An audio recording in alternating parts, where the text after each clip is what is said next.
நீங்க நம்மளோட சேலரி எடுத்து பாத்தீங்கன்னா கண்டிப்பா டிடக்ஷன் சொல்லி பிஎஃப், இஎஸ்ஐ, இன்கம் டேக்ஸ், எல்டபிள்யூஎஃப் அப்படின்னு சொல்லி பண்ணுவாங்க.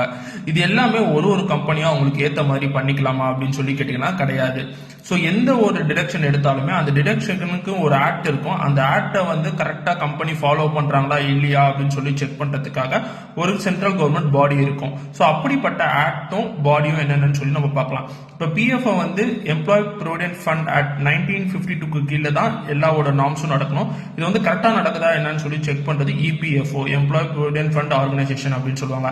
அதே மாதிரி இஎஸ்ஐ டிடக்ஷன் பண்ண வச்சு எம்ப்ளாய் ஸ்டேட் இன்சூரன்ஸ் ஆக்ட் அப்படின்னு சொல்லுவாங்க. அந்த ஆக்ட் கீழே தான் எல்லாமே நடக்கும். அதே மாதிரி இது கரெக்டா நடக்குதா என்னன்னு சொல்லி ஃபுல்லா கண்ட்ரோல் பண்றது எம்ப்ளாய் ஸ்டேட் இன்சூரன்ஸ் கார்பரேஷன். அதே மாதிரி இன்கம் டேக்ஸ் ஐடின்னு சொல்லுவாங்க. இன்கம் டேக்ஸ் வந்து எந்த ஆக்ட் கீழே பண்ணுவாங்கன்னு சொல்லி பாத்தீங்கன்னா இன்கம் டேக்ஸ் ஆக்ட் 1961 கீழே பண்ணுவாங்க. இது கரெக்டா போதா என்னன்னு சொல்லி ஃபுல்லா கண்ட்ரோல் பண்றது இன்கம் டேக்ஸ் டிபார்ட்மெண்ட். அதே மாதிரி LWF Tamil Nadu labour welfare fund act 1972 கீழே தான் எல்டபிள்யூஎஃப் டிடெக்ட் பண்ணுவாங்க. இதுவும் கரெக்டா பண்றாங்களா என்னன்னு சொல்லி ஃபுல்லா கண்ட்ரோல் பண்றது வந்து தமிழ்நாடு லேபர் வெல்ஃபேர் போர்டு. இந்த பேசிக்கான இன்ஃபர்மேஷன் எல்லாரும் தெரிஞ்சு வச்சுக்கோங்க. ஏன்னா இது நிறைய பேருக்கு தெரியாம இருக்கும். தேங்க்ஸ் ஃபார் வாட்சிங் this video and it's bye from Manikandan. Bye by.